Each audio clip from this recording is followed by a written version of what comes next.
Hey everybody. Well, today I'm going to talk about Sonic the Hedgehog 1. It is one of the greatest games ever made, and I had the pleasure of playing it on the original Sega Genesis when it came out.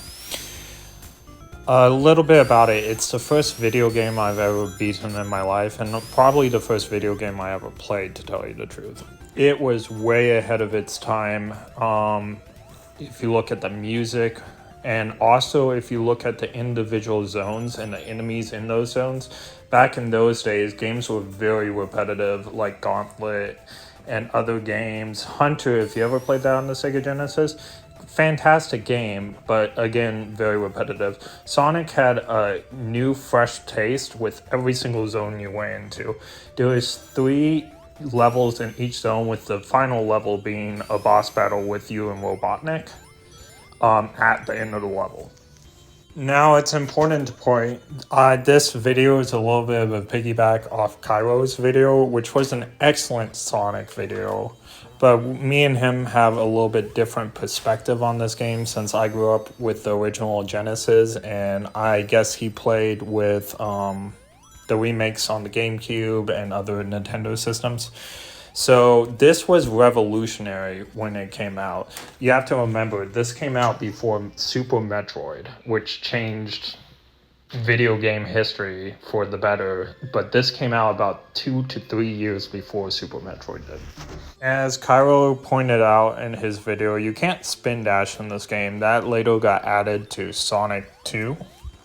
But yeah, spin dash was not a thing in this game. You basically have to roll into your enemies by gaining speed just by running.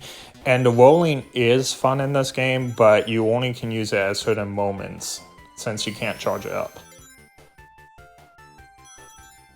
How you would use spin dash in this game is anytime you get a running start, you can press down on the controller and you would go into a spin.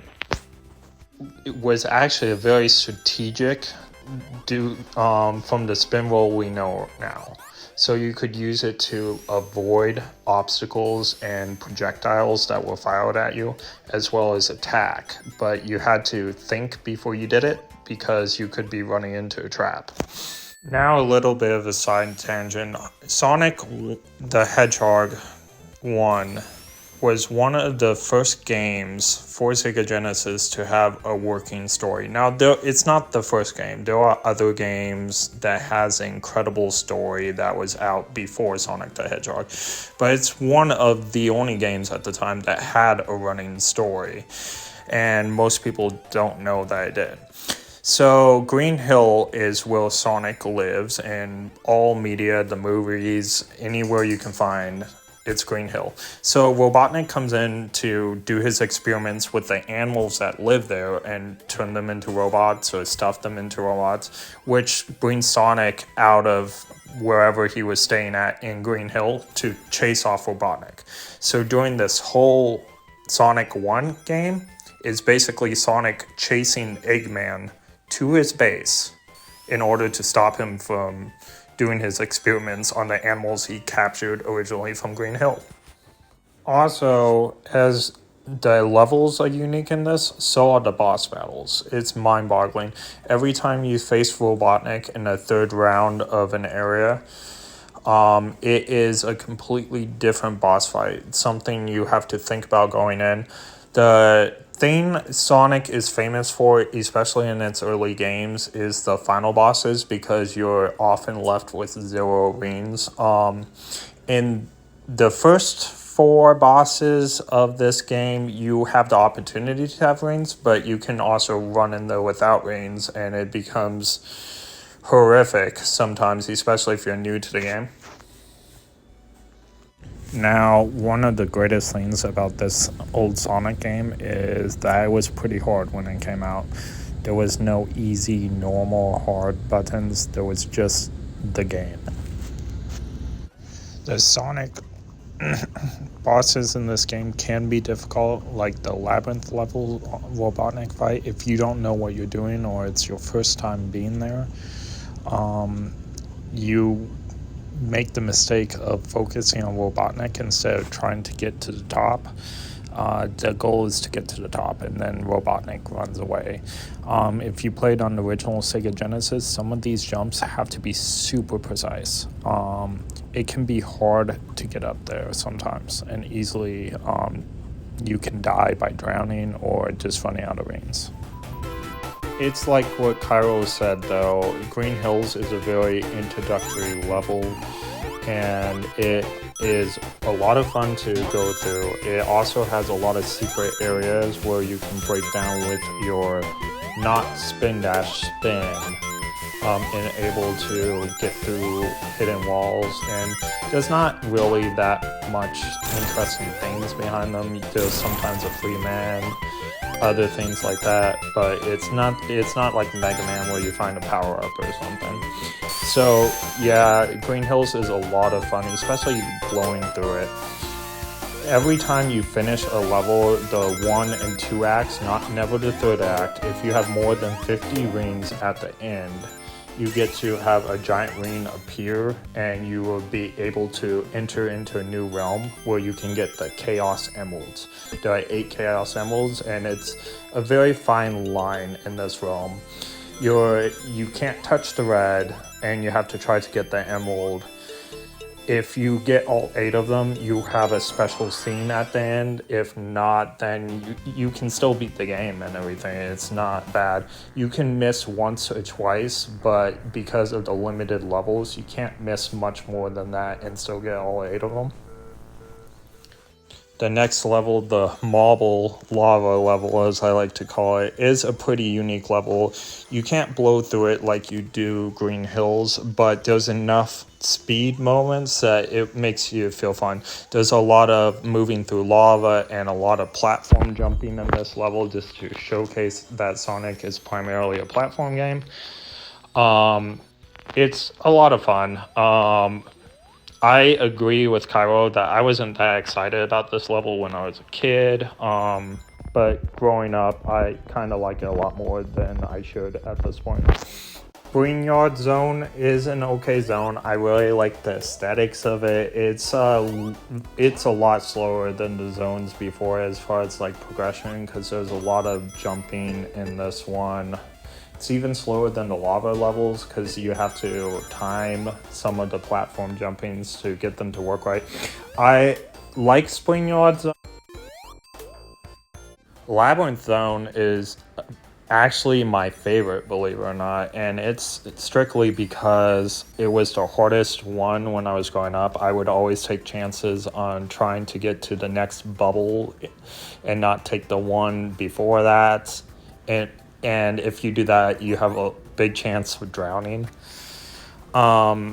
Impatience as a kid, but I always liked how the tiles looked. It looked like a giant swimming pool for Sonic, and I kind of like the mechanics while you're inside the water. Don't get me wrong, I don't want all levels to be like that because it's very slow, but I did heavily enjoy Labyrinth. Also, it has one of the most unique boss battles in where you're just trying to get up before the water catches you.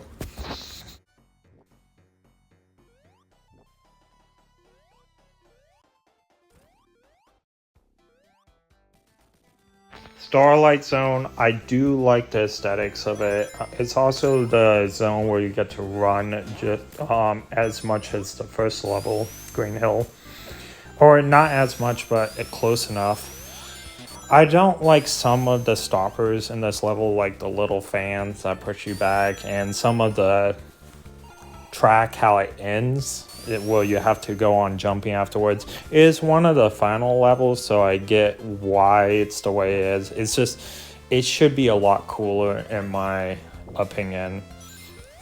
Now, the thing with Starlight Zone that really brings it down is the Robotnik fight. Out of all the Robotnik fights, except for maybe the last one, is so unimaginative and slow and monotonous, in my opinion. Honestly, for a second to last level before you get to Eggman's fortress, it's just such a letdown of a fight. I don't know what they were thinking about it. Maybe they were just trying a new thing. It is a different mechanic than the other ones, but still, it just didn't hit home. Scrapyard, Cairo wasn't kidding when he was telling you that everything's trying to kill you. There's electric currents on the walls, on the ground. There's every platform is trying to open up so you fall. Also, there are some secrets in this levels where some of the platforms will open up and you think you have to try to avoid it. But if you fall down, there's sometimes a free man, some TVs where you can get coins and stuff like that. But otherwise, this level is very tough. When I was a kid, I'd thought Labyrinth was tougher still. But if you take this level slow and easy, it's not a pain at all. If you want to go fast like I want to do on every level, then it can be a pain. But again, nothing you can't handle if you beat the other levels before it.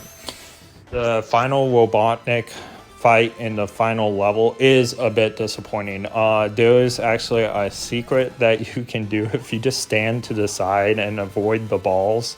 You can avoid all Robotnik's attacks, which there's only two. There's electric balls, and he tries to smash you in the pillars.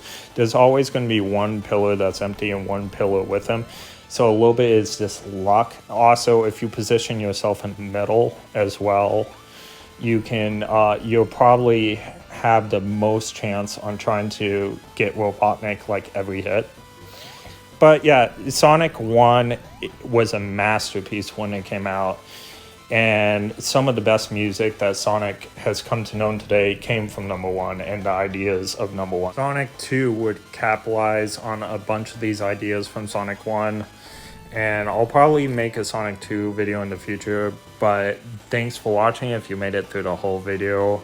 I would give Sonic 9 hedgehogs out of 10 as far as like the type of game it was when it came out and whether it still holds up today. I would say it does, especially for speedrunning. Alright, thank you everyone. Please like and subscribe.